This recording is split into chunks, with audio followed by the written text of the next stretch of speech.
जो उनने शास्त्र में पढ़ा है। बोले गुरुदेव के साथ में एक बात आपको और बताता हूँ कि गुरुदेव के प्रवचन आप लोग लिखते हो ना, तो गुरुदेव की क्या आदत है कि वो पढ़ते हैं फिर उसका बोलते हैं, फिर पढ़ते हैं फिर बोलते हैं, फिर पढ़ते हैं फिर बोलते हैं। तो वही बात कई दफ़े रिपीट आएगी कि नहीं आएगी। अब हम क्या करते हैं कि जो उनने अर्थ पढ़ा फिर उसका अर्थ क्या, एम नथी, इसका अर्थ ये नहीं है, इसका अर्थ ये है, और फिर वही पंक्ति पढ़ी। तो हम वो इसका अर्थ ये नहीं है वो छोड़ के अकेली वही पंक्ति पेश कर दें तो क्या हो, तो अनर्थ हो जाएगा कि नहीं जाएगा। यानी जितना हमें अक्षर अक्षर छापने की ज़रूरत है गुरुदेव की, मान लो जो आप बोलते हो, वो तो वही लोग जिनको वो पढ़ेंगे है ना, उतना ही विवेक से उसका अर्थ समझकर पहले इधर आवे और यहाँ से निकाल करके और वो करना ज़रूरी है। हम मक्खी मार के ऐसे ऐसे अनुवादक होते होते तो जो अब भी आज जो हजारों बाजार में मिलते हैं अनुवादक, और उनसे तुम अनुवाद करवा लेते हैं उन भाषाओं का, वो किसी काम का नहीं है। वो यहाँ से आके आना चाहिए तो वो अनुवाद सही होता है। मेरा पॉइंट समझे ना, कि वो बार बार ऐसा आता है और फिर वो बात आती है और फिर वो उसको पूरा पूर्व पक्ष पर दें, उसको पूर्व पक्ष कुछ नहीं बोलते हैं। अब आप उसमें मत माथा मारते रहो।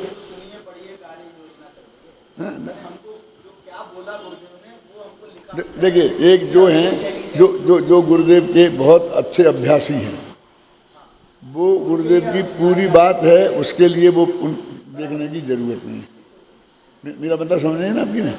अभी वो सीढ़ी चला के सुने, सामने वो रख करके एक एक अक्षर मिलान करके सुने, वो इतने बहुत लिमिटेड, जिनने गुरुदेव को प्रत्यक्ष देखा है वो टोन को समझ सकते हैं। जिन्हें प्रत्यक्ष नहीं देखा और नहीं सुना है वो टोन नहीं समझ सकते। अभी वो किसी ने कहा था, आपने किसने कहा था कि अकेले वो टेप नहीं सुने और अकेले पढ़े तो पागल हो जाए, किसी ने कहा था। अकेले पढ़ने में तो वो तो दिमाग खराब हो जाए उसमें, कैसा क्या है ये। हाँ, अभी दूसरे नंबर पॉइंट में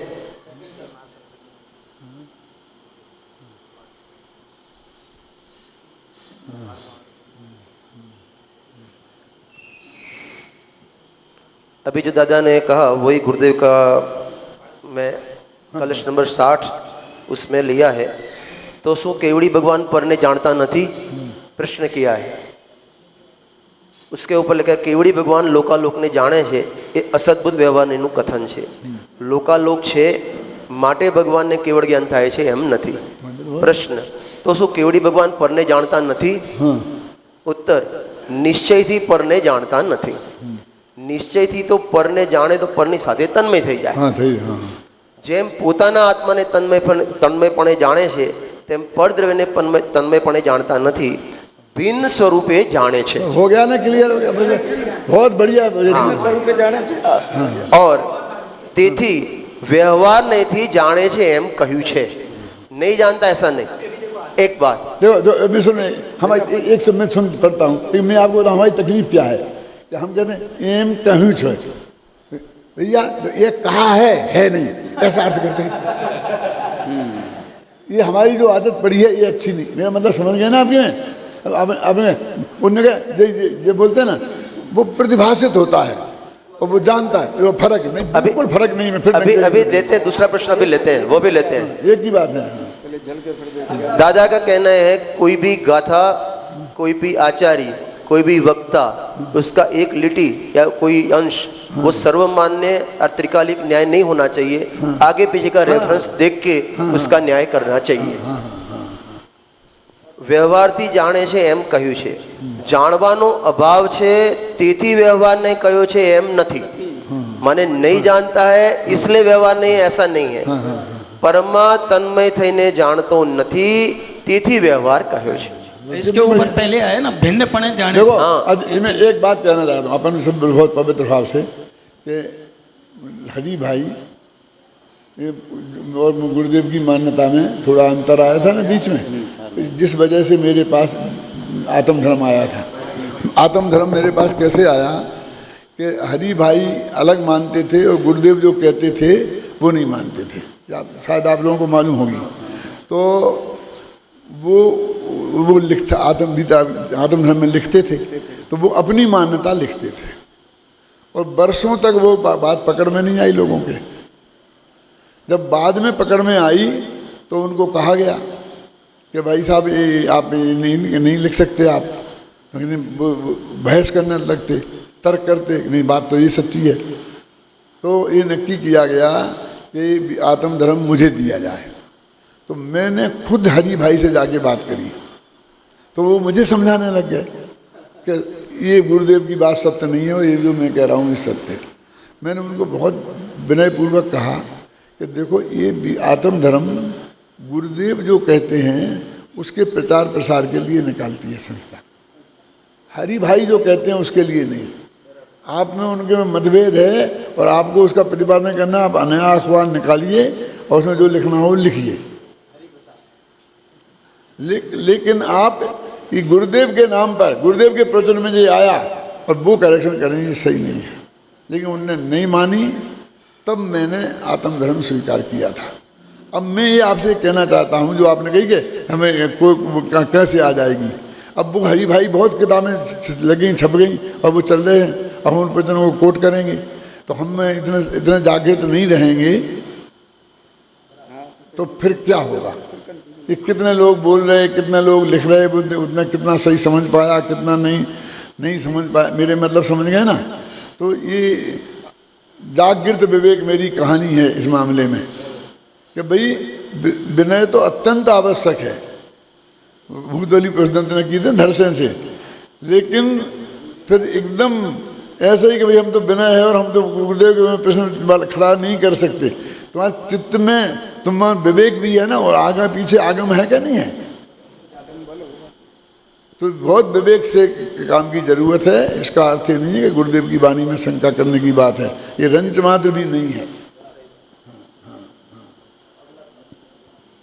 मैं धर्मादि को जानता हूँ, यह व्यवसाय है, उसके समरी रूप में डॉक्टर साहब ने बोला गे भाव और भावक भाव, माने 29 बोल में 1 से 20 तक तो माने वो रंग में लिया और बाद में रागादि में लिया। तो मैं धर्मादि को जानता हूँ, वहाँ गे भावों की बात है, वो गे भावों की बात है। माने धर्मादि के विकल्प में जो एकता करता है उसमें धर्मादि में भी एकता है, तो वो विकल्प से एकता तोड़ो या धर्मादि से एकता तोड़ो, ऐसा माने है। वहाँ जानने का निषेध नहीं है, माने पर के जानने का, धर्मादि द्रव्य का जो ज्ञान होता है उसका स्वभाव का निषेध नहीं है, लेकिन वो जानने के माध्यम से जो रागादि में, विकल्प में और पर में एकता करता है उसका निषेध है। साथ में माने पुद्गल आदि क्यों नहीं लिया, तो पुद्गल उसमें धर्मादि लिया, यदि पुद्गल लेते तो धर्मादि छूट जाता, लेकिन धर्मादि लिया तो उसमें पुद्गल समाविष्ट हो गया। इसमें एक बात और बहुत महत्वपूर्ण जानने लायक है, तो मैं पहले बहुत बोलता था, ये जो आगम प्रमाण तो जो मैंने बताया आपको बाद में मिला मुझे, कि मेरे से पूछे धर्म में एकत्व बुद्धि कैसे करते हो, तो मैं ये तर्क देता, अपनी बुद्धि से देता था, वो आपको सिर्फ बता रहा हूँ कि जीव और पुद्गल स्वयं चलते हैं, चलने की योग्यता उनमें स्वयं है और उनमें निमित्त धर्म द्रव्य है। तो आप जो ये कहते हो कि मैंने ये चश्मा यहाँ से उठा के यहाँ रखा तो तुम धर्म द्रव्य बन गए और तुमने धर्म द्रव्य में एकत्व बुद्धि है।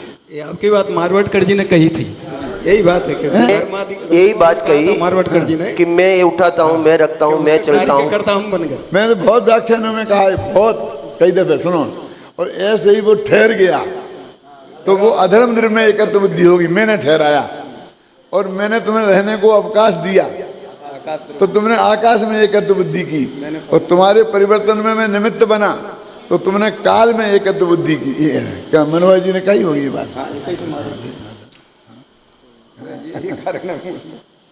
ये कारण मतलब पढ़ता हूँ कि करता है इस तरह से बन के विकल्प में वो एकत्व करता है। लेकिन मुझे इसका आगम प्रमाण नहीं मिला था तो मैं कहता था, लेकिन बाद में वो आगम प्रमाण मिला क्या कि उस विकल्प में एकत्व बुद्धि है क्या।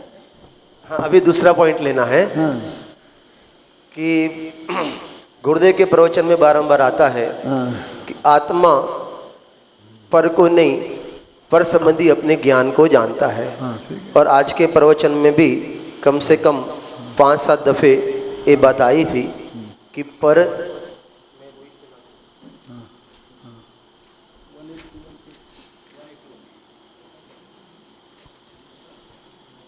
180 की बात 181-82 पे। अभी मैं समझ गया, मैं बोलता हूँ, जरा सुनो। खरेखर तो नहीं, पहले तो सब बात आपका तो समरी टोटल फाइनल डिसीजन। ખરેખર પોતાની જ્ઞાનની પર્યાયમાં પર જાણવામાં આવે છે વ્યવહાર છે, પણ એ પર્યાયમાં પોતાનું જ્ઞાન છે નિશ્ચય છે। જાણવામાં તો પોતાની પર્યાય જ આવે છે, પર આવતું નથી, પણ પર સંબંધીનું જ્ઞાન પોતાની પર્યાયમાં થાય છે, તેને જાણે છે, પરને નહીં। अभी ये बात अपना विषय है, उसमें सबका व्यू अपन को लेना है, बाद में आपका लेंगे। चलो। आपको थोड़ी प्रतीक्षा करनी पड़ेगी। कोई बात नहीं तो। हाँ जी, सबसे पहले मैं अभय जी से बात पूछता हूँ कि ज्ञान गुरुदेव के प्रवचन में कई बार आता है, 6वीं गाथा के प्रवचन में तो बहुत आया है कि ज्ञाकार संबंधी माने पर गे सब जो ज्ञान में जानने में आता है, ऐसे अपनी ज्ञान की पर्याय को जानता है, पर को नहीं। 271 कलश में भी कम से कम 10-15 दफ़े गुरुदेव ने बोला है कि अपने ज्ञान को जानता है, पर को नहीं जानता है। इसमें आपका क्या कहना है? वास्तव में ज्ञेयाकार रूप परिणमन ही ज्ञेय को जानना है।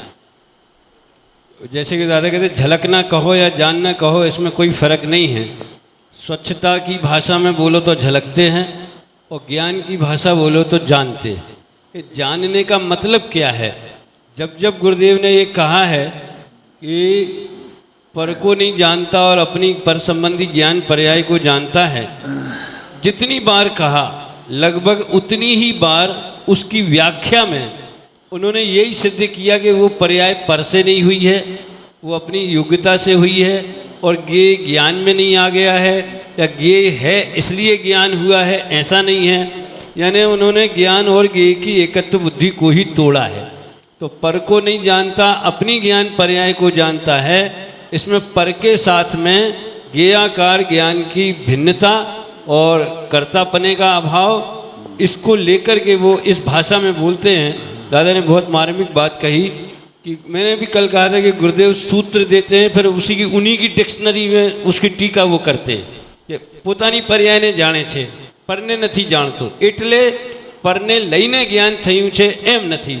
तो इससे यही सिद्ध होता है कि ज्ञेयाकार रूप परिणमन करना, इसी का नाम जानना है, और तन्मयता अपने ज्ञेयाकार रूप पर्याय में ही है, पर में नहीं।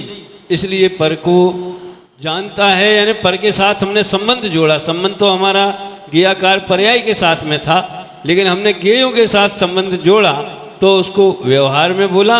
और अगर ऐसा मानते हैं ज्ञेयों के साथ में संबंध कि उससे हुआ है, उसके कारण हुआ है, तो मिथ्यात्व में गया। इतनी उसमें मर्म है। माने ज्ञेय का ज्ञान जो ज्ञेयाकार हुआ तो उसके माध्यम से ज्ञेय में एकत्व करता है। माने वो ज्ञेयाकार पर से निरपेक्ष है, ज्ञेय से नहीं हुआ, अपने से हुआ है, ऐसा जानना उसका नाम। इसके साथ में एक और मार्मिक बात मैं कहना चाहता हूँ कि लोक में भी ऐसा देखा जाता है। खीमचंद भाई एक सूत्र देते थे कि ज्ञान ज्ञेय के अनुसार ज्ञान नहीं होता, ज्ञान की योग्यता के अनुसार ज्ञेय जाना जाता है। अब मुझे इस सूत्र में यही अर्थ भाषित होता है कि वास्तव में हमारी ज्ञान पर्याय में जैसा ज्ञेय झलका, ज्ञेय चाहे कैसा ही हुए, लेकिन ज्ञान पर्याय में उसकी योग्यता से जैसा झलकेगा ज्ञान को वैसा दिखेगा। हम जैसे प्लेन ऊपर उड़ता है तो चिड़िया जैसा दिखता है, तो उतना बड़ा तो है नहीं जितना हमें नीचे से दिख रहा है, फिर भी हमारी ज्ञान की योग्यता में उसका इतना छोटा सा आकार बन गया। तो वो छोटे से आकार के कारण वो हम ऐसा समझते हैं कि चिड़िया जैसा है। वो ऐसे ही कोई भी पदार्थ नहीं, लेकिन यहाँ तो ये कहना है कि आप विमान को नहीं, चिड़िया को नहीं जान रहे, चिड़िया का होने वाला ज्ञान को जानते। अभी बात ये चल रही है। तो उधर चिड़िया है नहीं, चिड़िया किधर है? मैं रस्सी और सांप के उदाहरण से ये बात कहता हूँ कि रस्सी लटक रही है और हमें सांप दिखा, सांप की सत्ता कहाँ है? सामने है कि हमारे ज्ञेयाकार ज्ञान में है? अगर सांप की सत्ता सामने तो है ही नहीं, सांप की सत्ता तो हमारे ज्ञेयाकार ज्ञान में है, तो हमने किसको जाना? जो ज्ञेयाकार परिणमन में जो आकार बना उसी को जाना। अगर रस्सी को जानते तो रस्सी के धोखे में हमें अंधेरे में सांप क्यों दिखता? ये तुम उल्टे में सिद्ध करने के लिए उल्टा उदाहरण हाँ, दिया। बराबर। अब इसको अनुकूलता में ले तो रस्सी है और रस्सी दिख रही है, तो जिस न्याय से रस्सी में के धोखे से सांप दिख रहा है और जिसकी सत्ता गेयाकार ज्ञान में है वैसा गेय दिखता है ऐसा बोलो, या वो गेयाकार ज्ञान दिख रहा है ऐसा बोलो। बात एक ही है, कहने की स्टाइल अलग है। उसी तरह से रस्सी संबंधी जो सत्ता अपने ज्ञान में बनी ज्ञानमयी, वो ज्ञान वैसा जानता है गेय को, तो गेय दिखता है ऐसा व्यवहार से कहा। वास्तव में तो गेयाकार ज्ञान में जो गेय की ज्ञान की योग्यता से बनता है, चाहे गेय कुछ भी हो। अरे एक दूसरे के बारे में जो हमारी धारणाएं हैं साहब, हमने आपके बारे में जैसा सोच रखा है कि आप पर को जानने का निषेध करते हो। मैं एक संस्मरण सुनाता हूँ, दादा बैठे इसलिए मैं जितना इसका मजा ले लूँ संस्मरण सुनाने का। जब मैं शुरू में जयपुर आया तो पहले मैं सोनगढ़ के संपर्क में बहुत था और दृष्टि प्रदान का रस मुझे बहुत ज़्यादा था, और अगर दादा का संपर्क नहीं होता तो मैं भी समझ लो थोड़ी उल्टे मार्ग में भी जा सकता था। दादा ने मुझे समझ लो एक सुधार दिया एक तरह से देखा जाए तो एक बार हम और दादा शिविर में जा रहे थे जयपुर सोनगढ़ शिविर में, तो बार बार दादा बोलते वो तुम्हारी दृष्टि का विषय, वो तुम्हारी दृष्टि का, वो तुम पर्याय से भिन्न। तो फिर मैंने बड़े ट्रेन में दादा के पैर दबाते दबाते बोला, दादा आप सच बताओ कि पर्याय और द्रव्य सर्वथा भिन्न हैं, ऐसा हम मानते हैं, ऐसा आप समझते हो क्या? बोले ऐसा तुमको समझते हैं, ऐसा नहीं है, वो तो विषय के स्पष्टीकरण करने के लिए ऐसा बोलते हैं। तो मेरा मतलब ये है कि अगर हमने आपके बारे में धारणा बना ली कि आप पर को जानने का सर्वथा निषेध करने वाले ग्रुप के हो, तो आप कुछ भी बोलो हम तो आपको वैसे ही जानेंगे, हमारे ज्ञान में हमारी योग्यता से वो झलकेगा और हम तो यही समझेंगे कि रजनी भाई ऐसा ही है। तो इस न्याय से देखो तो भी ज्ञान में जैसा गेयाकार परिणमन होता है वैसे ही गेय दिखाई देता है। इसका मतलब है ज्ञान अपने गेयाकार को जानता है। गेय को बहुत बढ़िया, मेरे ख्याल से इनफ है। हाँ, मेरा ये कहना है कि गेयाकार रूप परिणमन अलग हुआ और बाद में ज्ञान ने गेयाकार रूप परिणमन को जाना, ये दो चीजें हैं कि गेयाकार रूप परिणमन होना, इसी का नाम ज्ञान है। ये तो मैंने पहले ही कहा, पहले नहीं कहा, फिर आप बार-बार ये क्यों कह रहे हो कि हमने गेय को नहीं जाना, गेयाकार परिणमन को जाना? तो दो चीजें होंगी तब तो सामने वाला गेय को जानने का निषेध है। जानने का निषेध माने यहाँ झलक, जानने का निषेध का अर्थ ये नहीं है कि झलकना नहीं होता या उसका आकार नहीं बनता, ऐसा नहीं है। लेकिन जो जैसा बना है आकार इधर वैसा उधर दिखाई देता है, और ये नियम हमारी आंख के फार्मूले पे भी लगता है, कैमरे पे भी लगता है। कैमरे में जैसा चित्र कांच में बनता है वैसा जानने में आता है, आंख की पुतली में जैसा चित्र बनता है वैसा जानने में आता है, ऐसे ज्ञान के पर्दे पे जैसा चित्र बनता है वैसा जानने में आता है। तो ये जैसा हो वैसा तो तुलना के रूप में कहा, काल भेद कहाँ है इसमें? बात एक ही है, गेयाकार परिणमन होना ही गेय को जानना है, उसमें कोई काल भेद नहीं है, दो पर्याय नहीं है। बस इतना है कि जैसा गेयाकार परिणमन बना है वैसे ही गेय दिखाई देगा। और गेयाकार परिणमन का निमित्त कौन? निमित्त बहिरंग निमित्त है गेय, अंतरंग निमित्त उसके हिसाब से तो हो ही नहीं रहा। हाँ, तो नहीं हो रहा ना। तो अंतरंग निमित्त ज्ञानावरण का क्षयोपम है, स्वावरण क्षयोपम लक्षण योग्यता वाला जो सिद्धांत है। तो ये तो है कि ये कुछ भी हो लेकिन क्षयोपम की योग्यता में जैसा होगा वैसा जानने में आएगा। अरे मैं यही तो बात कहता हूँ, जो दादा ने हरि भाई की बात बताई, हमारी हरि भाई से घंटों बहस हुई है। हमारी जवाहर भाई, रमेश भाई मलकापुर, ये हम लोगों का जो ग्रुप था, तो घंटों बहस हुई। तो हरि भाई ये कहते थे जो बात मैं कहता हूँ वो आपको गुरुदेव के हर प्रवचन में 10 बार बता दूंगा। यानी गुरुदेव का प्रवचन वही का वही, और उसमें हरि भाई को अपने हिसाब से सुनाई पड़े और अपने हिसाब से समझ में आए, और हमको ये समझ में आए कि गुरुदेव तो पर्याय से भिन्न त्रिकाली द्रव्य की बात कर रहे हैं। तो गेय तो एक ही है लेकिन जानने वाले सब जुदे जुदे हैं। तो किसको जाना? जिसके ज्ञान की योग्यता में जैसा है वैसा जाना। योग्यता है वैसा जाना, लेकिन किसको जाना? इसलिए शास्त्रार्थ की जरूरत हुई। योग्यता है वैसा जाना, वो बराबर है, लेकिन किसको जाना? गेय को जाना, गेयाकार को जाना? अब प्रश्न ये है, गेय को अगर सामने वाले गेय से बात करते हो तो व्यवहार ने से यही कहा, वही तन्मयता वाली बात आती है। उस गेय को जाना ऐसा कहने में कोई बाधा नहीं है, लेकिन उसका स्वरूप ये है, गेय को जानने का स्वरूप ये है कि गेय, इसलिए तो गुरुदेव बार बार कहते हैं गेय संबंधी ज्ञान पर्याय। तो मतलब वो ये भी कहना चाहते हैं कि ज्ञान की पर्याय में जैसा गेयाकार बना है वैसा गेय दिखाई देता है, उसको जाना ये कहना व्यवहार, और अपनी ज्ञान पर्याय को जाना ये कहना निश्चय, क्योंकि वो ज्ञान पर्याय अपनी स्वयं की है, अपने से तन्मय है, और गेय बाहर की चीज है। एकत्व बुद्धि वाली बात जुदी है, एकत्व बुद्धि पूर्वक जानना वो विवक्षा भी है, लेकिन यहाँ तो गेयाकार ज्ञान की तरफ से बात है। आपका कहना है कि ज्ञान में जो गेयाकार हुए उसको जाना। हाँ, मतलब यही हुआ ना, गेयाकार को जाना ऐसा बोलो, चाहे गेय को जाना ऐसा बोलो। नहीं, गुरुदेव तो ऐसे बोले गेय को नहीं जाना, अपने ज्ञान को जाना, गेय को नहीं। हाँ, ऐसे बोलते हैं। उसमें वो ये तो कहना नहीं माने क्या लेना, उसमें वो ये कहना चाहते हैं कि जो भी वो मैंने बताया ना, हर बार उन्होंने ये कहा कि गेय को गेयाकार अपनी ज्ञान पर्याय को जानता है, એટલે गेय ने લઈને જ્ઞાન થયું એમ નથી, गेय अनुसारे ज्ञान થયું એમ નથી, गेय છે માટે ज्ञान થયું એમ નથી। वो व्याख्या तो गुरुदेव खुद ही साथ में कर देते, यही अर्थ है उसका। क्योंकि आज भी लिया ये જાણવામાં આવે છે। हाँ, वे पहले कहा પણ એ જાણવામાં નથી આવતું। पहले माने क्या, हाँ। ये જાણવામાં આવે છે પણ એ જાણવામાં નથી આવતું। दादा एक और उदाहरण देते इस सिलसिले में, वो रानी पद्मनी वाला, कि वो दर्पण में पद्मनी का चेहरा देख लिया अलाउद्दीन खिलजी ने और वो खुश हो गया। दादा के उदाहरण सब तुम ही दे दोगे, फिर दादा भी कुछ। अरे तो हम ही देंगे, वो दादा की संपत्ति सब हमारे पास है। तो जो पद्मनी को देखा तो वो तो संतुष्ट हो गया कि हमने देख लिया, रानी का मुंह देख लिया, और पब्लिक संतुष्ट या राजा संतुष्ट हो गया या रानी संतुष्ट हो गई कि मेरे को कहाँ देखा, भले दर्पण में मेरा चेहरा देख लिया होवे लेकिन मेरे को कहाँ देखा, मेरा तो शील भंग हुआ ही नहीं, मैं तो परपुरुष के सामने गई नहीं।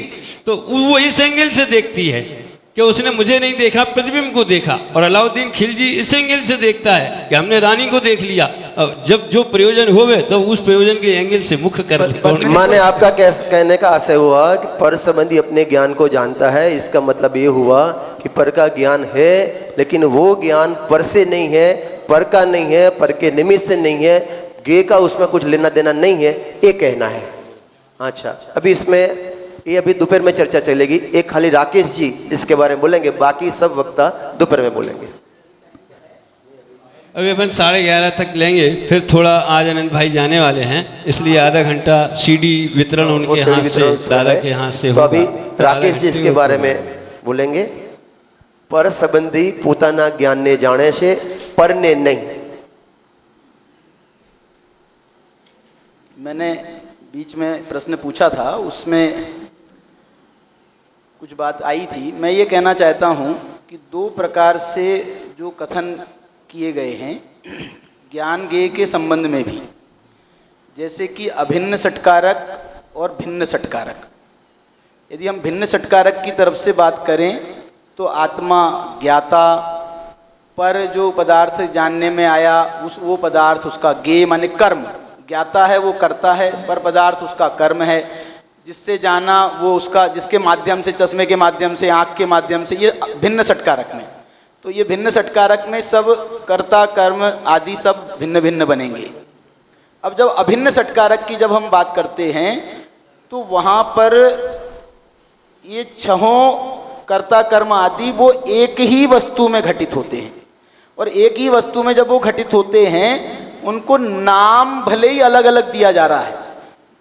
जो जानने में आया उसका नाम कर्म है, जिसने जाना उसका नाम ज्ञान है, जिसके द्वारा जाना उसका नाम करण है, जिसके लिए जाना उसका नाम संप्रदान है, जिसमें से जाना, ऐसे आप, ये तो 6 कारक हैं, ऐसे आप 1000 बना लो तो वो बना आप कितने ही लो, लेकिन वो है एक ही चीज। जो ज्ञान है उसने ही जाना है, और जो ज्ञान है वही जाना गया है, वो कर्म हो गया, और जो ज्ञान है उसके माध्यम से ही जाना गया, इसलिए वही करण हो गया। माने यहाँ पर 6 चीजें हैं ही नहीं। माने ऐसा नहीं है कि एक पहले हमारा भ्रम क्या हो रहा है, ये झलकन वाली भाषा में भ्रम ये हो रहा है कि पहले तो वो गेयाकार हमारे ज्ञान में बनेगा, और उसके बाद में ज्ञान उस गेय को नहीं जानेगा, वो जो हमारे ज्ञान में बिंब बना है उसका हम ज्ञान उसको जानेगा। ऐसा जो हम उसका कथन करते हैं, इसमें ये भ्रम खड़ा हो रहा है।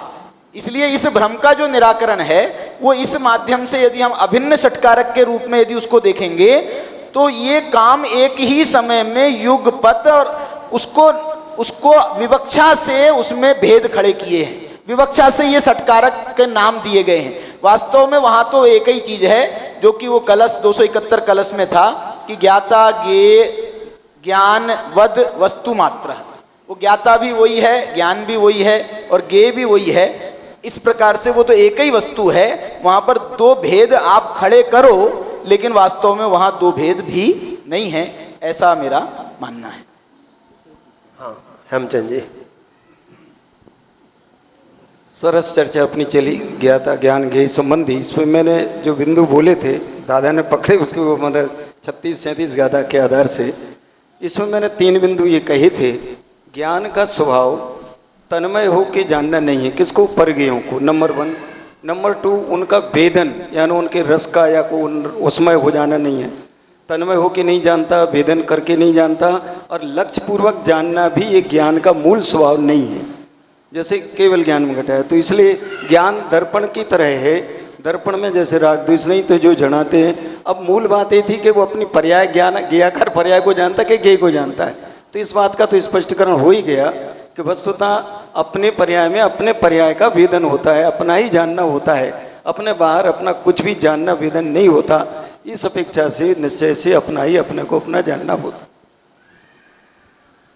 चर्चा तो अभी बहुत है, वक्ता भी बहुत बाकी है। ये चर्चा अपन दोपहर के सत्र में करेंगे और डॉक्टर साहब उसका अंतिम समरी रहेंगे दोपहर में है ना? हाँ है दादा, तो कल तक हैं। कल तक है?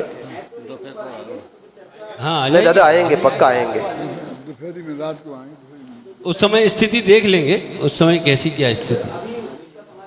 अभी तो कोई खास बात नहीं है, ऐसी चल वो तो हो गई सब बात। तो बोल भी दूंगा 2 मिनट में, 1 मिनट में बोल दूंगा। ऐसा है कि दर्पण का उदाहरण भी स्थूल है। क्यों है स्थूल? कि दर्पण में तो ये नियम है कि जो सामने पदार्थ जैसा है वो वैसा ही प्रतिबिंबित होगा। लेकिन ज्ञान दर्पण का ये नियम नहीं है। केवल ज्ञान का तो है नियम बराबर, लेकिन अपने क्षयोपम ज्ञान का नियम नहीं है। क्योंकि ज्ञान के अनुसार ज्ञेय नहीं जाना जाता, ज्ञेय के अनुसार ज्ञान नहीं होता, ज्ञान के अनुसार ज्ञेय जाना जाता है। अब मैं आपसे जानना चाहता हूँ कि यदि उसके अनुसार आकार बनता होता तो हमारे सामने तो तुम बैठे, तो हमारे ज्ञान में हमारे बेटे बम्बई में बैठे बेटे का आकार बन रहा है, उसका क्या होगा? तो वो उदाहरण हाँ उस स्थूल है। मेरे कहने का मतलब ये है वो ज्ञान की योग्यता के अनुसार वो उसका ज्ञेय सुनिश्चित होता है। अब ये बात ऐसी है कि 2 चीज़ें होती हैं कि एक छोटा सा उदाहरण देता हूँ कि गवर्नमेंट का कानून है कि हमने आपको कर्जा दिया है और हमने पूरी पक्की लिखा पढ़ी की है, लेकिन गवर्नमेंट का कानून है कि 3 साल के पहले आप वो हमारा पैसा चुका दें, वो नहीं चुकाएंगे तो हमको अदालत में उसका दावा करना चाहिए। यदि तारीख के पहले दावा नहीं किया तो फिर वो लैप्स हो जाएंगे।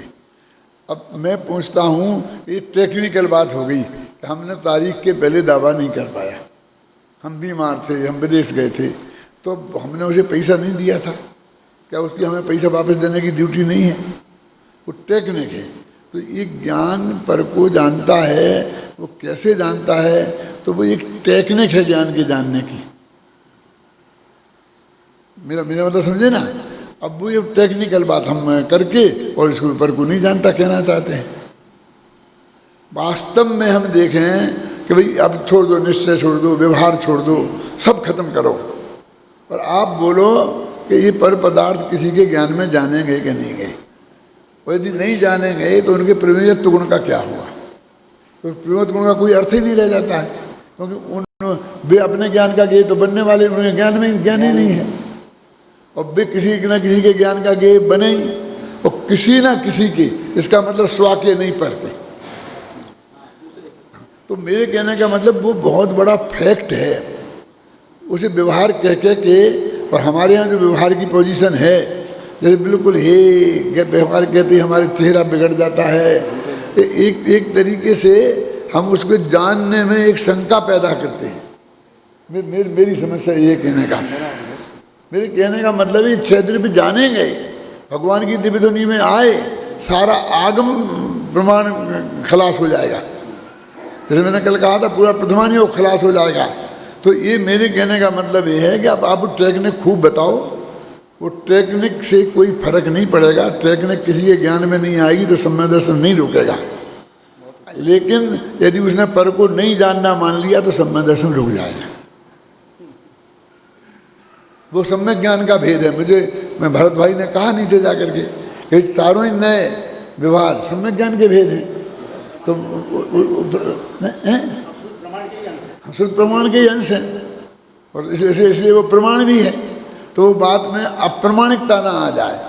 एक हम कुछ भी कहें, हम लोगों के शब्द का चित्त बिल्कुल क्लियर होगा क्योंकि बहुत मंथन हो चुका है इसलिए। लेकिन बात ऐसी चलती है समाज में और छोटे लेवल पर चलती है। अब मेरा मतलब यह है कि सिर्फ उसकी वो नहीं जानने वाली पुष्टि ना हो जाए। वो टेक्निक की बात आप बताओ, कैसे टेक्निक की बात का मतलब यह है कोई भी चीज़ को जानने की एक टेक्निक होती है। अब वो उस टेक्निक से जाने, जैसे कि अपने कंप्यूटर से जानते हैं, कोई चीज़ अपने अखबार से देख के जानते हैं। तो ये सब जानने के भेद हैं कि नहीं जानने के भेद हैं। प्रधानमंत्री ने ये कहा फलाना मर गया, तो वो समाचार 99% तो सही निकलता है ना, और उसके आधार पर ही सारी चीज़ें दुनिया की चलती है। तो वो अपने जानने में शंका ना हो जाए। बाकी टेक्निक का कोई विरोध नहीं है, मेरे कहने का मतलब ये। और फिर मैं ये कहकर नहीं माने, टेक्निक के वजन को कम करना चाहता हूँ कि आत्मा भी उसी टेक्निक से जानने में आता है। इसलिए पर को उस टेक्निक से जानते हैं, इसलिए पर के जानने की बात कुछ कम प्रमाणिक है और आत्मा को जानने की बात वो भगवान ने आत्मा के अनंत गुण बताए सुनना, ये तो प्रमाणिक है। और पुद्गल के परमाणु में अनंत गुण हैं, ये जरा कम प्रमाणिक है। बोलो स्वीकार है आपको भी? नहीं, क्या नाम आपका? सुरेंद्र। दीपक सुदीप। समझ में आई कि नहीं आई? मैंने आप क्या कहना चाहते हैं? मेरी जो चिंता है, जो मैं बार बार व्यक्त करता हूँ, वो ये है कि जीव में अनंत गुण हैं, ये केवल ज्ञान में झलके उनके खुद की आत्मा में, और तुम्हारे आत्मा में भी अनंत गुण हैं, ये भी उनके केवल ज्ञान में झलके। अब ये व्यवहार है। अब तो फिर तो ये मेरे में अनंत गुण हैं, ये तो कुछ ज़्यादा प्रमाणिक है, और तुम में अनंत गुण है, ये कम प्रमाणिक है। ये मेरी शंका ये है। इस शंका का निवारण मैं करना चाहता हूँ। वो टेक्निक में मुझे कोई एतराज़ नहीं है। टेक्निक तो और भी कई बातों में बहुत होती हैं। जब मैं दर्जी के यहाँ जाता हूँ और कहता हूँ भैया मेरा काम हो गया, कि क्या साहब मैंने कुर्ता सिलने को डाला था ना, मैंने आज की तारीख दी थी। अच्छा बाबूजी, वो ठीक है बाबूजी, कुर्ता सिलना हमारा काम है, आपका नहीं। बोलो अब मैंने सही बोला था कि गलत बोला? मेरा काम, हमारा काम हुआ कि नहीं?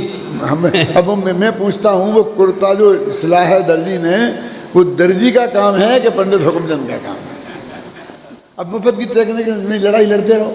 अब वो उसका करता है सिलाई के नामक कर्म का, और मैं उसका संप्रदान हूँ। वो मेरे लिए सिया गया है, इसको भी हम मेरा काम बोलते हैं, और उसने सिया है उसको भी उसका काम बोलते हैं। कारक व्यभिचार आता है ना, शब्द ने वगैरह। अब मेरा पॉइंट समझ गए ना? तो अब ऐसी मुफ्त की लड़ाई लड़ने से कोई फायदा नहीं है। यदि आप सब लोगों को ये स्वीकृत है कि मेरे महावीर भगवान ने उनके आत्मा में अनंत गुण हैं, ये जाना, ये और उन्हीं ने ये बताया कि मेरे आत्मा में भी अनंत गुण हैं। उनमें कौन सी बात ज़्यादा सच्ची है और कौन सी कम सच्ची है और कौन सी झूठी है,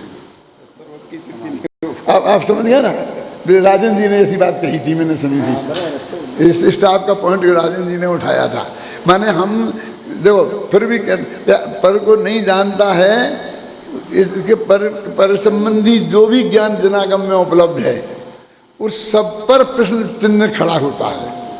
इसलिए आप बहुत ईमानदारी से, सच्चाई से पहले जानने की स्थापना करें जिसमें संपूर्ण जनागम सुरक्षित हो, और फिर आप उस टेक्निक की व्यायाम जितनी करना है वो करें, कोई दिक्कत नहीं। प्रश्न ये है कि माने गुरुदेव ने ये टेक्निक पर के जानने का निश्चित की बात तो भी है ही नहीं की ना, समझो नहीं। एक बार, लेकिन जो टेक्निक गुरुदेव की अभी चल रही है चिनागम में, अभी अपन माने सुन रहे हैं, अभी पढ़ रहे हैं, अभी सुना सीडी में कि पर संबंधी पोताना ज्ञान ने जाने छे, वो टेक्निक उपयोगी है, बराबर है, उसका फॉलो अप करना चाहिए, वो बात यही बता रहा हूँ। और अथवा उस टेक्निक का क्या प्रयोजन है? गुरुदेव ने जो टेक्निक अपनाई है वो उसका स्वरूप ये है, मैं बता रहा हूँ, उस हिसाब से मानो अत्यंत उपयोगी है। हाँ, मेरा समझ हाँ, फिर माइक पे बोल माइक पे वो गुरुदेव ने वो जो टेक्निक बताई है उसका अर्थ जो मैंने आपको दिया है उस रूप से आप स्वीकार करें तो अत्यंत उपयोगी है। किस रूप में? इस रूप में कि वो बात में 100% सच्चाई है, उसकी प्रमाणिकता में रंच मात्र भी संदेह नहीं है कि उनने पर को जाना, उसके अनंत गुण जाने, जो प्रणमन बताया वो 100% उतना ही सत्य है कि जितना अपने आत्मा के बारे में बताया वो सत्य है। यदि ये आपको ये वज्र की दीवार खड़ी करके और उस टेक्निक का उपयोग करें तो बहुत ही बढ़िया है। पर संबंधी ज्ञान का तो पूरी तरह से समर्थन ही किया गया ना दादा, पर संबंधी ज्ञान का जब पूरी तरह से सर्वज्ञता समर्थन। की बात आती है तो गुरुदेव तो उन्मुक्त एक समय में त्रणलोक ने जाने गुरुदेव शुरू ये करते हैं पर जानवामा आवे छे, हाँ, बस। नहीं आते ऐसे बोलते ही नहीं, और वो तो किसी को यहाँ किसी को मान्य भी नहीं है, पर जानवामा आवे छे पछी परंतु ये संबंधी पोताना ज्ञान ने जाने छे। ये टेक्निक जो है वो टेक्निक में आप बोले उसी टेक्निक को सही रूप में नहीं समझा आपने, इसलिए इतने भ्रम खड़े हुए, उस भ्रम को हम दूर कर रहे हैं। मैं बताता हूँ, मैं अब नाम नहीं लूँगा, लेकिन बहुत बड़े विद्वान की बात है, समझे ना। जब मैंने ये बात कही जो मैं अभी आपसे कह रहा हूँ, तो उन्होंने कहा, आपको पर का जानने का इतना रस क्यों है? क्यों? मैंने कहा आपको पर को नहीं जानने का इतना रस क्यों है? आपका रस भी स्वभाव के विरुद्ध होगा ना।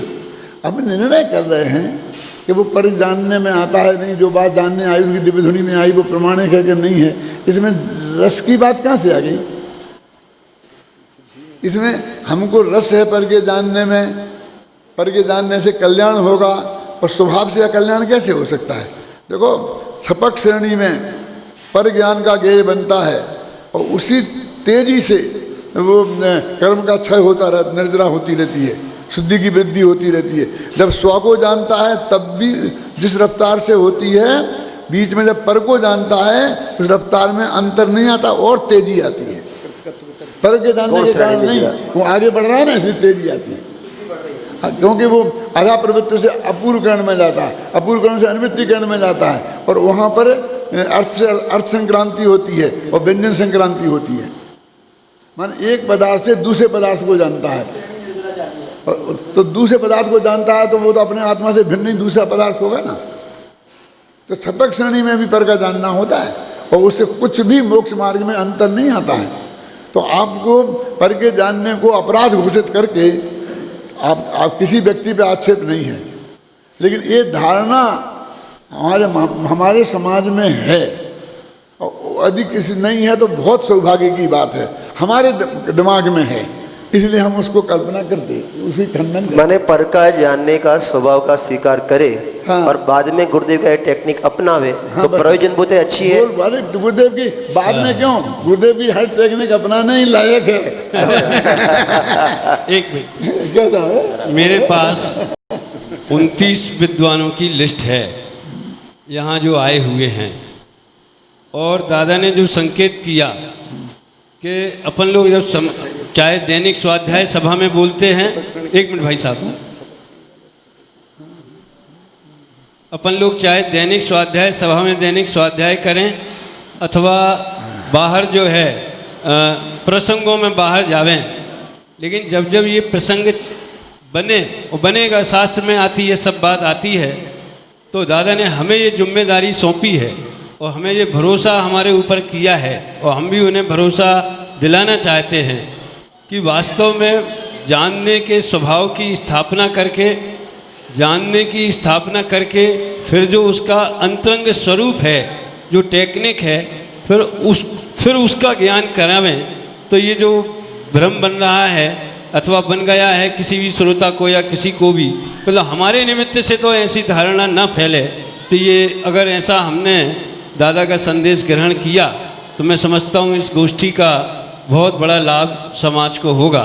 और अभी हमें इसका चर्चा का समापन हुआ, एक 5 मिनट का कार्यक्रम है।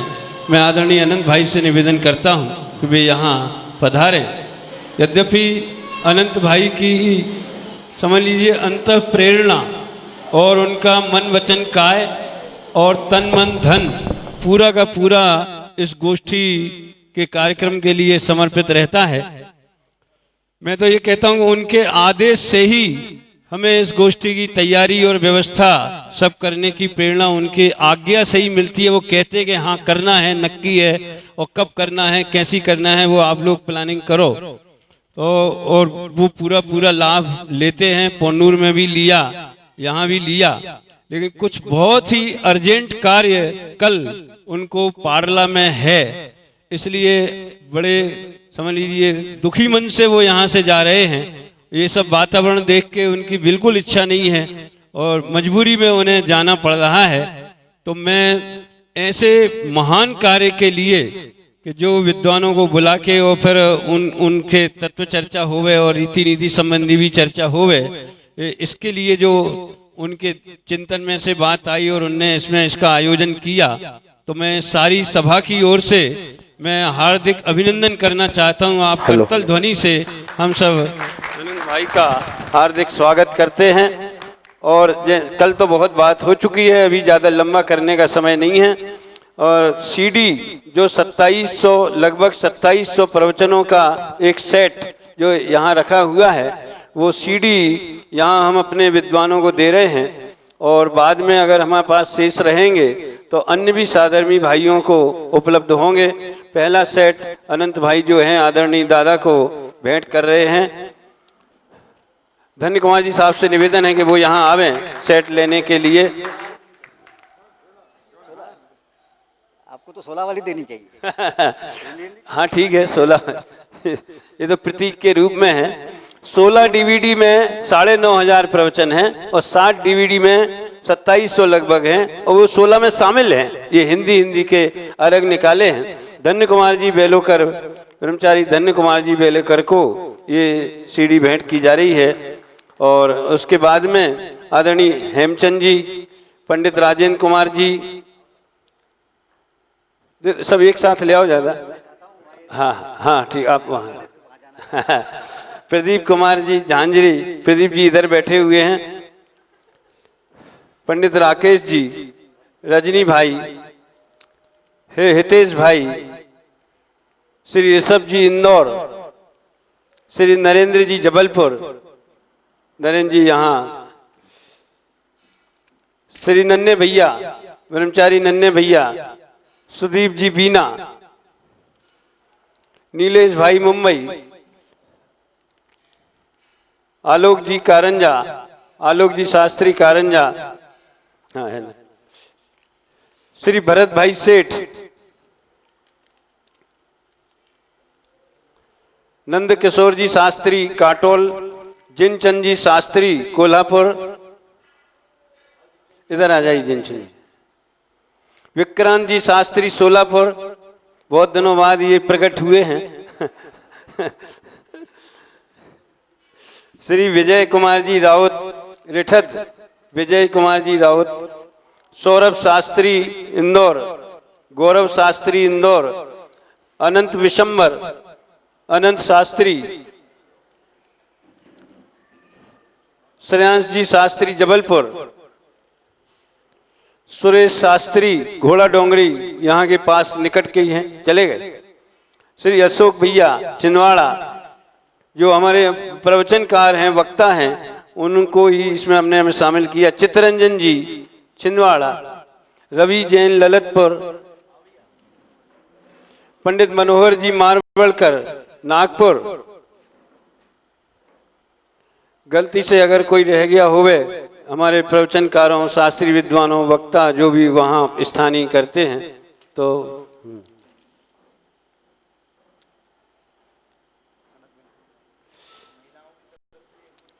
स्वागत करो। अच्छा देखिए, पंडित श्री अभय कुमार जी मेन तो रह गए। रसोई मैंने बनने वाला लास्ट ही रह में गया। रखा था स्पेशल ग्रेड में। हाँ, विराग जी को दो, विराग जी भी सुनेंगे। खाली हाँ, प्रचार। विराग जी शास्त्री। विराग, तुमने अपना नाम क्यों नहीं लिखा है?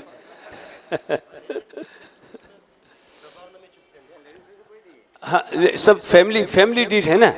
अच्छा, एक और छोटा सा कार्यक्रम है कि आप दादा की जब भी उन्हें कहा तो छपक श्रेणी में ऊर्जा बढ़ती जाती है, ऐसे दादा की कितनी ऊर्जा जितनी हमने अपने समय में नहीं देखी उससे भी कहीं ज़्यादा इस समय बोलने में, जगह जगह जाके तत्व प्रचार करने में, तो वो अपन देख रहे हैं। और उसके पीछे बाई का बहुत हाथ है।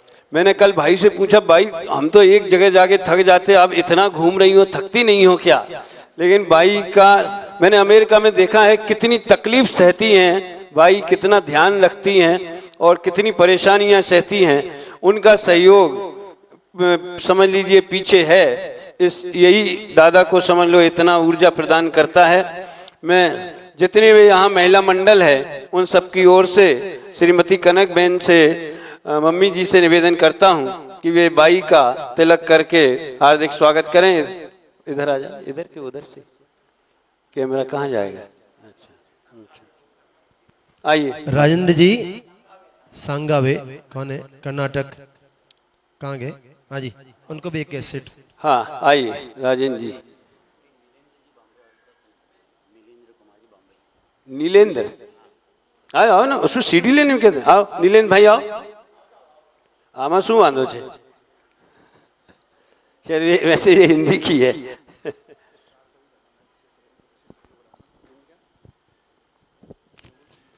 वैसे औपचारिक समापन तो हम 4 तारीख को करेंगे ही, लेकिन अनंत भाई की ओर से मैं श्री अशोक जी चौरे, जो यहाँ मुक्तागिरी सिद्ध क्षेत्र के मंत्री हैं, उन्हें भी आमंत्रित करता हूँ कि वे भी ये सीडी ग्रहण करें। आइए साहब अशोक जी। हमारे लिए बिल्कुल ये अनजान क्षेत्र था। जैसे ही हम यहाँ पर आए, बहुत खुले हृदय से सपोर्ट किया, सारी सुविधा निःशुल्क हमें उपलब्ध करवाई यहाँ पर। उनका बहुत बहुत आभार व्यक्त करते हैं। और इसके अलावा मुक्तागिरी आने में, अशोक जी से संपर्क करने में, कराने में, दौड़ धूप करने में, आगे भी हम जो यात्रा करेंगे उसमें हमारे आलोक जी कारंजा का विशेष सहयोग रहा है। और विमल जी छिंदवाड़ा, जो भी यहाँ अपन बढ़िया भोजन कर रहे हैं, उसका पूरा माल खरीदना, उसकी व्यवस्था करना, उसे अपने घर पे साफ करवाना, धुलवाना, यानी कि मेरे ख्याल से घर का घी को गौण किया जावे तो बाकी पूरा शुद्ध भोजन जो है यहाँ पे अपन सब कर रहे हैं। तो इनका स्वागत करें। हाँ, विमल जी आइए। आनंद भाई से निवेदन है कि वो विमल जी का तिलक करके स्वागत करेंगे। अशोक जी का भी स्वागत आदरणीय आनंद भाई करेंगे। विमल जी हैं, उनका पराश्रित परिचय देने की क्या जरूरत है, स्वाश्रित ही ठीक है। विराग जी के ससुर होते ही कि और है? श्री अनिल, हाँ अशोक जी का स्वागत होते हैं कि है भैया? कहवामां आवे छे।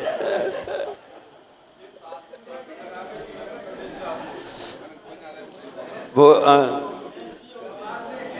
अनिल जी छिंदवाड़ा आइए, इनको सीडी सेट भी दीजिए। भोजनालय की पूरी व्यवस्था में अनिल जी का बहुत समर्पण और सहयोग रहा है, हम उन्हें बहुत बहुत धन्यवाद देते हैं। और इस तरह ये अनंत भाई के निमित्त से अभी एक समझ लिए संक्षिप्त में અહીં બધાને ઈચ્છા એવી છે કે બધાને તો ભેટ આપ્યું, પણ હિન્દી પ્રવચન આનંદભાઈને જ આપણે ભેટ આપીએ કે એ પણ આ 2700 પ્રવચન હિન્દી ભાષી સાંભળે, ગુરુદેવની હિન્દી ભાષામાં સાંભળે અને તેરા તુજકો પણ એમની જ કેસેટ એમને આપણે ભેટ આપીએ છીએ. હા ડૉક્ટર સાહેબ, તેરા તુજકો પણ. हाँ, अरे क्या बात है। અને दादा तिलक करके वास्तव में देखा जाए कि ये जो जोड़ी हमारे सामने है, ये सबके लिए बहुत रोमांचक आनंद देती है। અને આનંદ મામા બીજી ગોષ્ઠી જ્યારે પણ થાય એ પહેલાં આમાંથી 10% પ્રવચન તમારે સાંભળવા પડશે કમ્પલસરી हिंदी भाषा ना।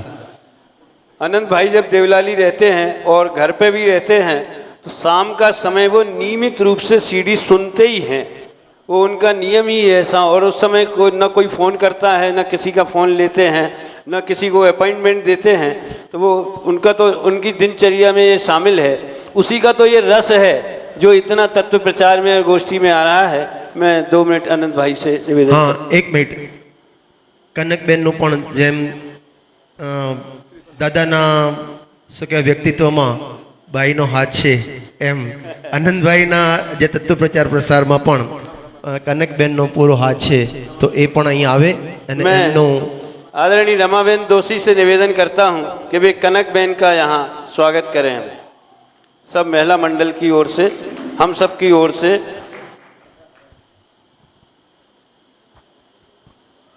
मंगलम भगवान वीरो मंगलम गौतमो गणि मंगलम कुंद कुंदार्यो जैन धर्मोस्तु मंगलम।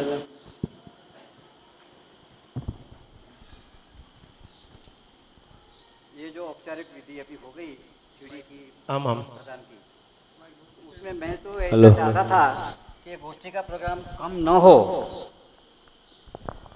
और ये जो करना पड़ता है क्योंकि हमें आज जाना है, और वो तो बाद में भी हो सकता था।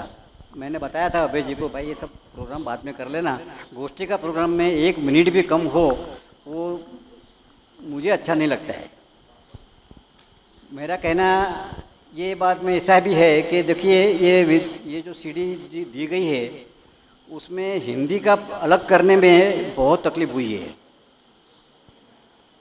बहुत समय भी लगा है, क्योंकि डिमांड ऐसी रहती थी कि पूरा शास्त्र का मतलब 16 सीडी में जो प्रवचन 9000 है वो तो निकल चुका, लेकिन डिमांड ऐसी रही कि भाई इसमें से हमको हिंदी अलग करना हो तो हम कैसा करें। हम लोग को पूरा जो कंटिन्यूटी में आता है गुजराती हिंदी तो वो हमको नहीं जमता है, मतलब ऐसी कंप्लेंट बहुत आती रहती थी। तो वो सोच के ही इसको अलग किया गया। हमारा तो मानना ऐसा है कि जो ज़्यादा सुनते हैं पढ़ते हैं उनको तो ये चीज़ की ज़रूरत नहीं पड़ेगी, गुजराती हिंदी का भेद इतना नहीं लगेगा, थोड़ा अनुभव होता है। कल भी किसने कहा था कि आप 6 महीने ध्यान से पढ़ो तो भाषा का प्रॉब्लम नहीं रहेगा, वो टेक्निक मालूम पड़ जाती है कि भाई गुरुदेव का ये शब्द का मतलब क्या निकलता है, बार बार सुनने से हो जाता है। फिर भी नए लोग जो होते हैं उनको जोड़ना हो, और जो हिंदी गुजराती के कम टच में आए हैं उनको भी जानना हो, तो ये हिंदी अलग करना ज़रूरी लगा, इसलिए अलग किया है। और ये जो अलग हुआ है ये भी बिल्कुल कंटिन्यूटी में हुआ है, इसके लिए बहुत समय लगा, क्योंकि शास्त्र की कंटिन्यूटी भी होनी चाहिए। तो वो अलग अलग प्रवचन, अलग साल का प्रवचन लेके भी इसको कंटिन्यू किया है, मतलब एक भी गैप नहीं रहने दिया है। तो ये बात एक हिंदी प्रवचन की हो गई। तो इसलिए इतनी जो आपको लगे कि भाई ये काम बहुत अच्छा हुआ है, तो थोड़ा सा नियम ऐसा ले लिए कि भाई ये हम आधा घंटा रोज़ सुनेंगे तो इसकी सार्थकता का है। बाकी तो घर में है सब कुछ, कभी सुनते कभी नहीं सुनते। तो ये बात मेरा ध्यान में ऐसी आती है कि भाई आप कोई थोड़ा ऐसा नियम रखे कि भाई हम आधा घंटा तो ज़रूर सुनेंगे। अभी मेरे को एक बात, ये जो छात्रालय की बात हो गई, कल मैंने थोड़ा घोषणा की थी, बाद में ऐसा समझ में आया कि ये सबको मालूम नहीं है। मालूम करने का भी कोई ख़ास ऐसा कारण नहीं है, क्योंकि ये आप वहाँ जाके कुछ नहीं कर सकते हो, लेकिन ये जानकारी ज़रूरी है कि भाई वहाँ भी एक सोनगढ़ में छात्रों के लिए, दादाजी ने अभी बताया था आपको कि भाई ये अकेले हॉस्टल चलाने से क्या मतलब, जानकारी तो देनी है अपने को, शास्त्र के पढ़ाने की, पढ़ने की, संस्कार देना है बच्चों को। तो वो बाहर पढ़ाने से लौकिक पढ़ाना और फिर घर में आके ये पढ़ाना, उससे इतना तो ज़रूर फ़ायदा पूरा तो नहीं मिलता है, लेकिन एक स्टेप है, ये कुछ तो करना चाहिए। सोनगढ़ में ये प्रथा वर्षों से थी, गुरुदेव की हाजिरी में ये हुआ था, और बहुत प्रसन्नता थी सबको, लेकिन कोई ना कोई कारण से ये बंद हुआ। बाद में 30 साल निकलने तक किसी ने ये नहीं उठाया कि भाई ये कुछ होना चाहिए। सबको अच्छा लगता था कि अच्छा ये होना चाहिए, होना चाहिए। इतनी सलाहें बाहर बन रही है बच्चों के लिए, तो यहाँ गुजरात में क्यों नहीं है? राजकोट में है, अच्छा प्रयास कर रहे हैं वो, लेकिन ये भी पूरी तरीके से नहीं। जैसे टोडरमल चलता है, ध्रुवधाम चलता है या मंगलायतन चलता है, वो हिसाब से नहीं है। सबकी अपनी अपनी अलग अलग तरीके हैं, मजबूरियां हैं। वो हिसाब से हमने सोचा कुछ नहीं होता है तो चलो एक कम से कम एक काम तो करे कि भाई अपने पास जगह है उसका उपयोग करके एक छात्रालय बना देवे। तो वो छात्रालय में अब तो योजना भावना तो इतनी विशाल रखी है कि हो सकता है ये बहुत फलेगा फूलेगा। 2-4 साल शायद लग जाएगा समझने में, लेकिन पूरी योजना करनी है। ये ऐसा नहीं है कि एक स्टेप लेकर छोड़ देना है। बच्चों को पढ़ाना रखना भी है, पढ़ाना भी है। इंग्लिश स्कूल में पढ़ेगा और वहाँ रह के ही पढ़ेगा। हिंदी भी पढ़ सकते हैं, गुजराती भी पढ़ सकते हैं। तो वो जानकारी मैं आपको ये देना चाहता हूँ कि बच्चों को हो सकता है तो आप भेज सकते हो वहाँ, नहीं भेज सकते हो तो मेरी तो भाई अच्छा इच्छा है कि भाई कम से कम अनुमोदना करना कि भाई ये काम बहुत अच्छा हो रहा है। और इसके बारे में भी ये फ्लैक्स रखा है यहाँ, इसमें थोड़ी बहुत जानकारी भेजी है। ये हमारा प्रचार ये बहुत शॉर्ट टाइम में हुआ है, इसलिए ज़्यादा प्रचार हम नहीं कर सके इसके लिए। और ध्येय भी ऐसा ही था कि गुजरात पूरा मर्यादित रखना बिगिनिंग में, क्योंकि इतनी व्यवस्था हम कर सके नहीं कर सके पता नहीं है। तो ये बारे में 8वीं और 9वीं तक चालू करना, 12 तक पढ़ाना, वहीं पढ़ेंगे। बिल्कुल टोटल निःशुल्क है ये। इसमें कोई भी एक पैसे भी फॉर्म का भी कुछ चार्ज करने का नहीं है। कपड़ा लत्ता जो कुछ भी लगता है उनको रहने के लिए, खाने के लिए और पढ़ने के लिए, तो टोटल निःशुल्क है। और आगे जाके 12 के बाद क्या करेंगे, ये प्रश्न सब जगह पे खड़े होते ही है। तो वो भी हमने तो अब तो आज तो सोच के रखा है ऐसा कि भाई वो भी बाधा ना बने। जहाँ तक पढ़ना चाहे वो विद्यार्थी को पूरी स्कॉलरशिप दी जाएगी, जितना भी पढ़े। अभी हम तो स्कॉलरशिप तो दे ही रहे हैं, लेकिन वो क्या होता है कि उसका कोई नियम पद्धति नहीं है। कोई आते हैं तो उनको देते हैं, लेकिन ये तो नियम से रहेगा कि वहाँ पढ़ेंगे वो बच्चा आगे पढ़ सकता है। तो एक जो मर्यादा अभी है वो मर्यादा भी हमने सोच के रखा है कि उसका निकाल ऐसे हो सकता है। कभी कभी ऐसा लगता है कि भाई जाएंगे पढ़ेंगे, लेकिन 12 के बाद में हम कहाँ जाएंगे, तो ऐसा सोचा है। ये जानकारी आपको मैं दे रहा हूँ कि आप कुछ इसमें आपका अनुदान दे सकते हो, मतलब बच्चे को भेज के, या अच्छा लगा हो ऐसा। बस जय जिनेन्द्र। ये कार्यक्रम यहीं पूरा होता है और आप सब लोग भोजन के लिए आमंत्रित हैं। जो 29 नाम यहाँ घोषित किए गए हैं जिनको सीडी भेंट की है हमारे विद्वानगण, वो एक 5 मिनट के लिए यहाँ कुर्सियों पे बैठेंगे ताकि एक फ़ोटो ग्रुप दादा के और अनंत भाई के साथ में सबका लिया जा सके और बाकी लोग भोजन के लिए वहाँ पहुँचें ताकि हमें यहाँ व्यवस्था में सुविधा रहे। एक सूचना ये है, हमने विद्यालय के फ्लैक्स बनवाए हैं। प्रत्येक गांव के व्यक्ति फ्लैक्स लेकर के जाएं और अपने गांव में फ्लैक्स लगावें। प्रवेश फॉर्म के लिए आप उसमें वेबसाइट दी हुई है, वहां से आप डाउनलोड कर सकते हैं और मुझसे आप संपर्क कर सकते हैं। दोपहर में 2:30 से चाय का टाइम है, 3 बजे से 3:30 गुरुदेव का टेप है और 3:30 के बाद इसी तरह चर्चा सत्र रहेगा।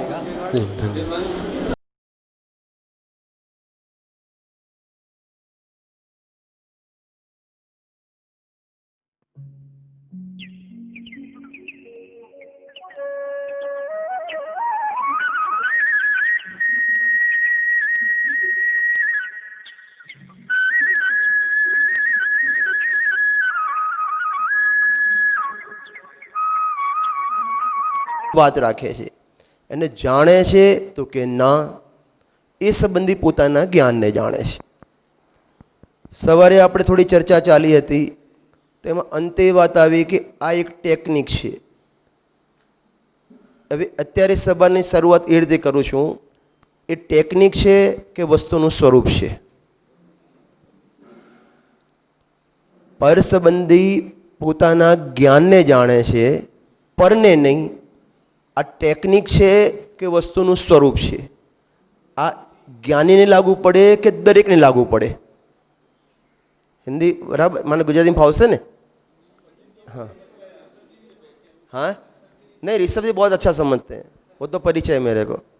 हाँ माने सुबह जो बात चली कि पर संबंधी अपने ज्ञान को जानता है, तो बात आई कि एक गुरुदेव की एक टेक्निक है, तो माने टेक्निक है कि वस्तु का स्वरूप है। જે સ્વરૂપ છે या તે तो ટેકનિક છે।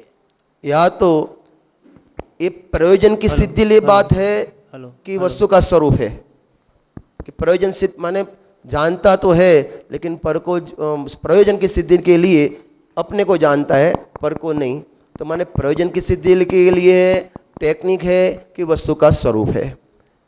ये अपन प्रश्न अभी शुरू कर रहे हैं और सबसे पहले मैं भरत भाई से ये बात पूछता हूँ।